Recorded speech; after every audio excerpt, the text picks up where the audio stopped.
Hello everyone, welcome back to another video. In this video, I'll show you how you can actually create database for your project. So you can see I have opened XAMPP control panel, and here you can see I have start Apache and MySQL server. So I just have to go to the localhost/php myadmin. So this is the control panel for the database. So I need to create new database, right? So I have to click here, new. Here you can see new. Just have to click it, new, and I just have to give a database name. So now let's name the database as restaurant underscore db, and you just have to click on create. So here you can see we have create a new database, and that is restaurant db. Now I will create only two table. Let's say one for the order, one for the item. So in a restaurant we have a different item, right? So actually we can create a table for the items. So this is the table name, and how many column actually I need let's say 4 column. Okay, and here first I want to mention id, and id type would be integer. Okay, I go here, and here you can see I mean auto increment. If I hover on it, you can see auto increment. So if I click on here, you can see it becomes the primary key. Okay, so id is our primary key, and we need what? Name. Okay, and the name would be varchar, because it can be string, right? So the varchar size, let's say 255. Okay, and what I need? Price, and price is, let's say, float. Okay, because price can be up and down, like $15.5 or something like this, $5.5, right? Okay, so we can actually do this and float, and okay, like this. And what I need? Category. So category, category, and category can be varchar. So let's name it okay, 100. Let's say length set 100. Okay, so we have 4 column, and what we have to do now, we have to just click on save. So now you can see we have id, that is primary key, and we have name, price, and category. Okay, we can actually insert them by clicking insert. id will be automatically incremented, and we can actually give here name, price, and category. We can actually do it inside, I mean, code editor. I mean, by creating PHP file, we can do this, right? So we'll actually do this. So no worry. Actually, I'm going to show you both ways, right? How you can actually do this.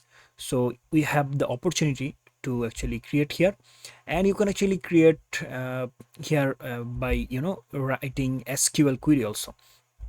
Here you can see we have the query select all from menu items, right? The database table, right? Where one. So it's just a simple query.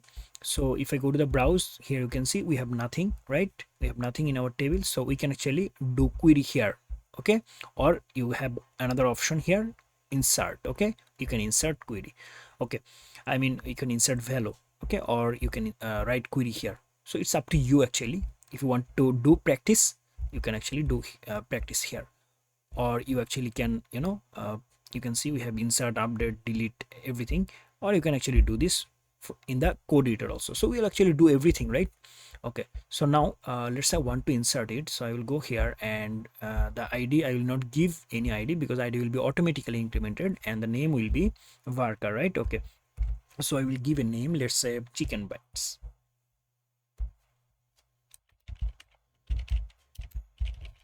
Price is, let's say, $15, and category, okay, we have to give here float value, let's say 15.0, and category, let's say, so you can see Chinese, Italian, Thai, let's say it's Thai. Okay, let's say I want to add a category Thai, so I'll say THAI, and what I have to do, I just have to click on go. Okay, so you can see this is the query: insert into menu items, id, name, price, category, values, null, chicken bites. Okay, why null? Because I don't need to give here value, because it will actually automatically increment it. So if I go to the browse, here you can see all the value have been added. Okay, and let's say I want to create one more table, and actually we'll create through SQL. Okay, so let's go to the SQL, and here, so let's say customer will give order. So we can actually create a table the table name will be orders. Okay, so actually we have to create a table first, right? Okay, so I can click here, new, or maybe restaurant db. I can go there, and here I just have to say that orders. I need how many column? I need let's say, I will say here that I need 4 column. I'll say that okay, the first one will be id and it will be auto incrementer. So I will click here, and you can see now it is primary key, and we have customer name. Let's say customer underscore name, and the name would be varchar because it can be string, right? Yeah, obviously. So we'll give here 255 item name, let's say. Okay, it also varchar, and the last one is, let's say, status, order is actually delivered or not. Okay, so yeah, it will be also varchar. Okay, and now we'll actually save it. Now let's say I want to insert data through SQL. So I will go here and I will say that insert into the table name orders. Okay, so I have to give the column name. I mean, I have to write all the column names. So all the column name, if I go here in the new tab, here you can see we have all the column name, and there is id, customer name, item name, status. So I will say here id, customer name, what next, item name, right? Item name, comma, status.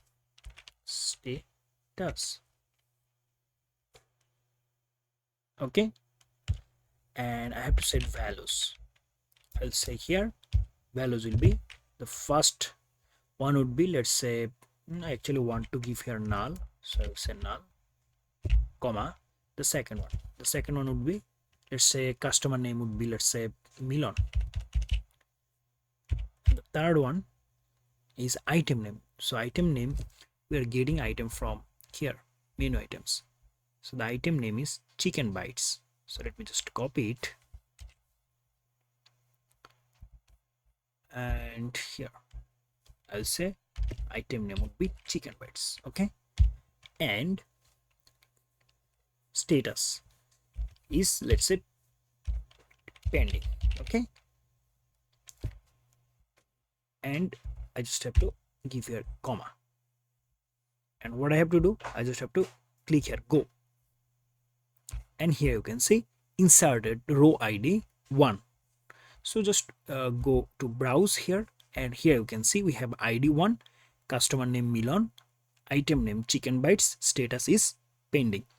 We can do all the things in the code editor, I mean in the PHP file, and we'll actually do this. So that's it for today. So in our next video, we'll actually connect our project through the data, I mean to the database, and I will actually check the connection is successful or not. Okay, so see you in the next video. Till then, goodbye.